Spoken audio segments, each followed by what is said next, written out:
So I think that after we're done with the show, after the final episode, I'm going to make a video on the true story behind Under the Bridge because yeah, this story has its hooks in me. And I'm quite surprised that nobody seems to be talking about the show as much.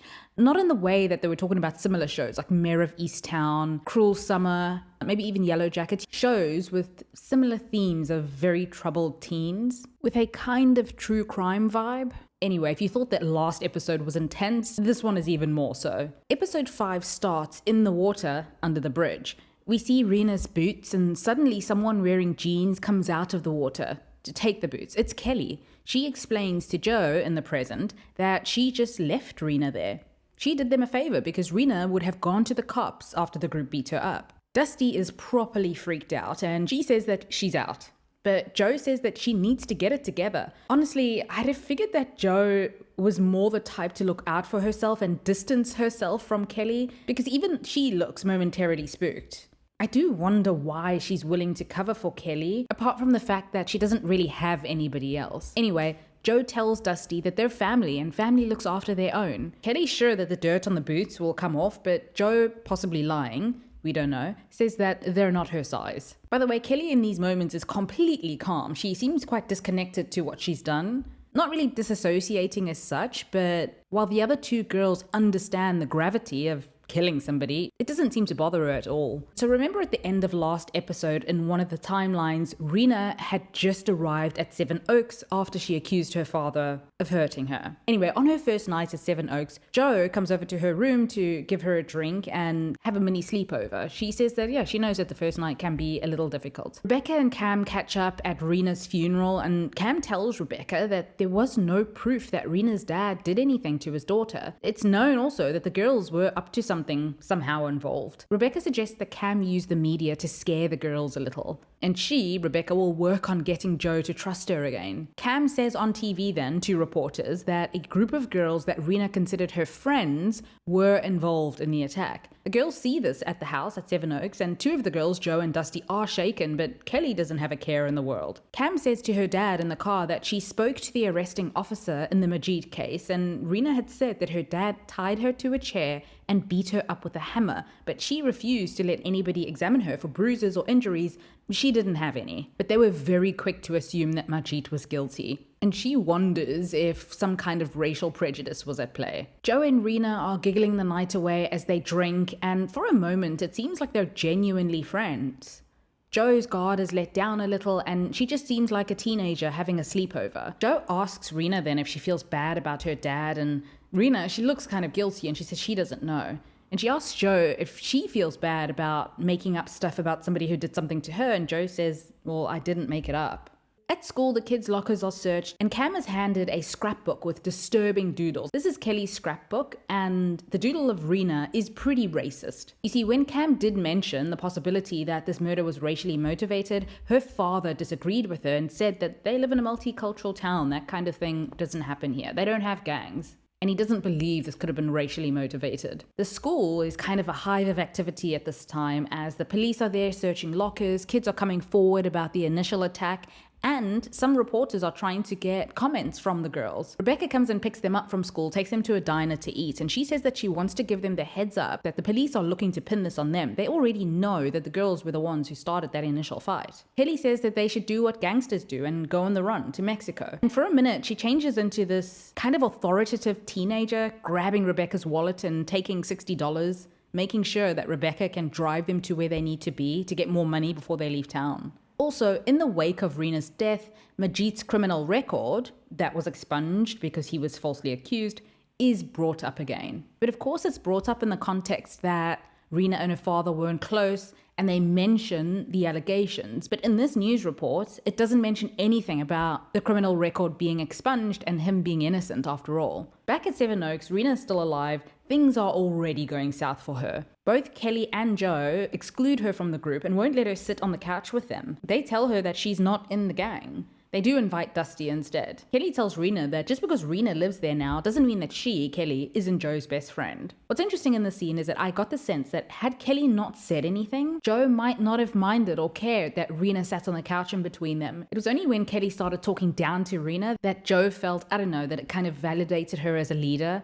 And she also went along with it. And that's when she as well refused to give Reena a seat. Kelly and Joe are equally bad influences on each other, but I sometimes feel that Joe is a little different without Kelly. So when Kelly is around, Joe feels she needs to play up being the leader of this gang, so that Kelly might still see her as being cool. In the present day, the girls are on their mission to go on the run, and Kelly directs Rebecca to where the so-called gangs all hang out so that she can get more money. This turns out even worse than I expected. It's a trap. Kelly outs Rebecca as working with the cops, and the gangs all surround it. Well, I mean, I'm saying gangs, but these are groups of boys who think that they are in a gang, which arguably might be more dangerous because they're so desperate to prove themselves. Anyway, they surround Rebecca looking all threatening.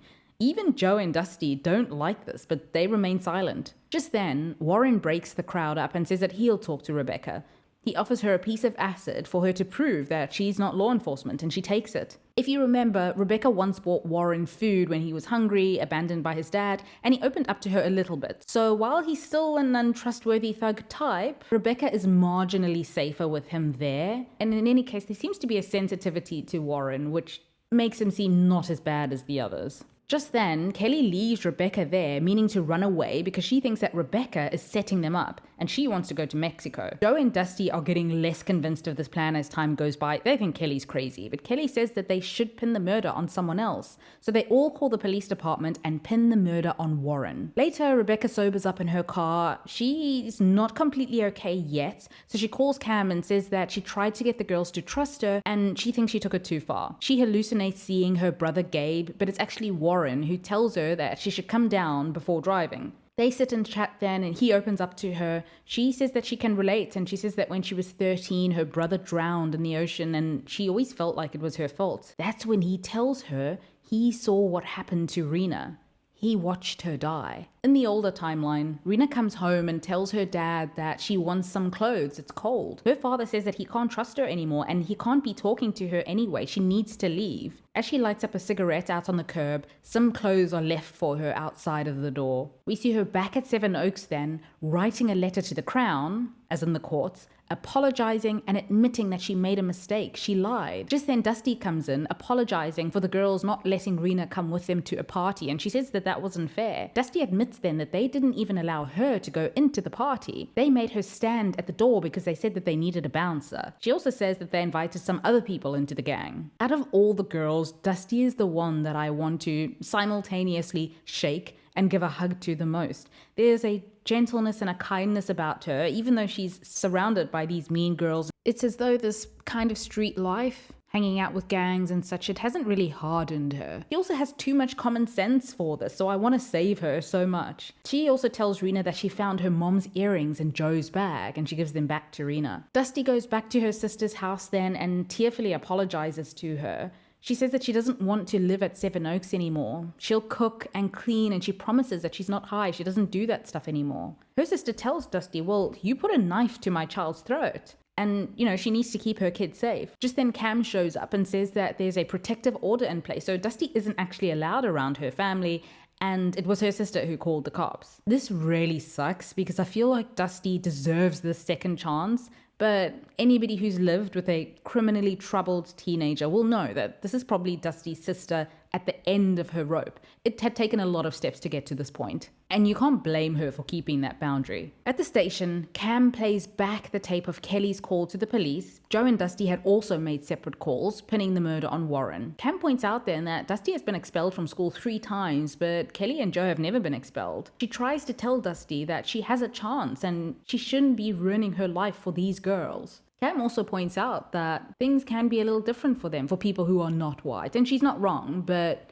Dusty refuses to see it. She says that she's nothing like Cam. She also sticks to her statement that Warren was the one who killed Reena. We go back to the scene with Warren and Rebecca, and he says that that night, when everybody left, Kelly wanted to see if Reena was sorry, so she went back after Reena. She made Reena take her shoes off and started kicking her. Warren told her to stop, but she wouldn't, and Kelly grabbed Reena by the shirt. At this point, Reena was almost unconscious. Warren is crying as he's retelling the story, and he tells Rebecca that he wishes he could go back and change things. We cut to a scene in the bathroom at Seven Oaks, and Kelly's bragging to Joe about drowning Reena, how she held her underwater while she smoked a cigarette. She laughs while recounting the story, and that sets Dusty off. Dusty goes to hit her, almost breaking her nose, and then Joe says to Kelly that she's scared that Dusty is going to break, that they can't trust her, and they need to do something about it. They go then and tell Dusty to pack her things. They're going to Mexico. And that is episode 5 of Under the Bridge. Thank you for watching.